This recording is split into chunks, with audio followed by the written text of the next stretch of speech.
Hi, my name is Kristen Harper. I'm the Policy Director for Arkansas Advocates for Children and Families, and I'm going to talk to you about some of the legislation that was addressed during the 2025 session as it pertains to equity.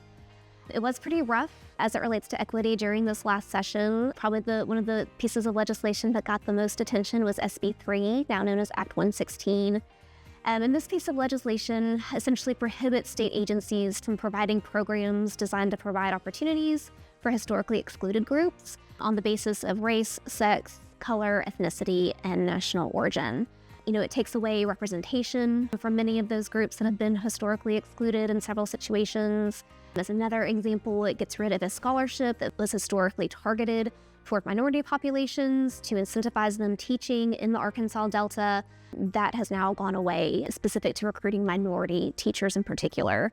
In addition, the new law allows a person to bring a civil action against the state if that person believes that his or her rights were impacted as it relates to discrimination or providing preferential treatment on the basis of race, sex, color, ethnicity, or national origin.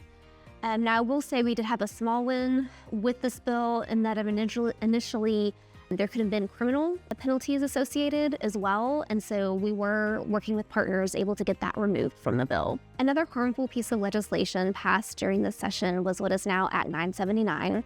This law creates a term called gender-affirming intervention, which is defined very broadly in the bill. It can be any intervention designed to support a patient's identification with a gender different from their sex assigned at birth. So, for example, if a child goes to a therapist and they have a preferred name or pronoun, and that therapist uses that preferred name or pronoun, under this law, they could now be sued for medical malpractice. And that was another piece of this legislation added to our existing medical malpractice law.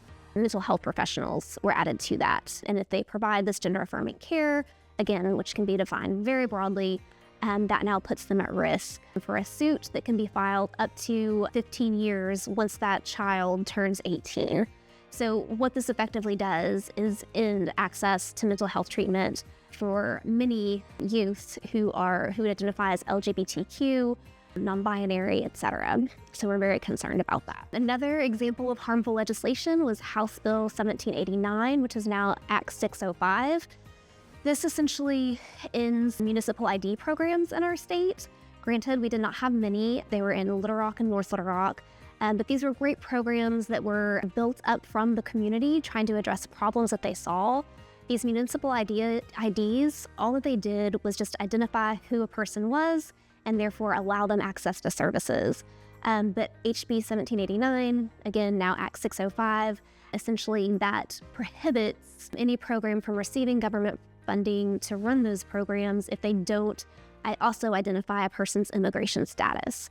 And that is never what those programs were designed to do. And of course, it takes an immense amount of training to be able to do that accurately. So we were very discouraged to see this piece of legislation passed. The last piece of harmful legislation that I'll mention is what is now Act 955. This prohibits transgender individuals from using restrooms in changing rooms, sleeping quarters, and other accommodations associated with state facilities if that bathroom does not correspond with their sex that would have been assigned at birth. And so a lot of concerns about this in terms of course, access for these individuals, a lot of questions about how this is actually going to be implemented and monitored. And so this was another piece of harmful legislation passed during this session.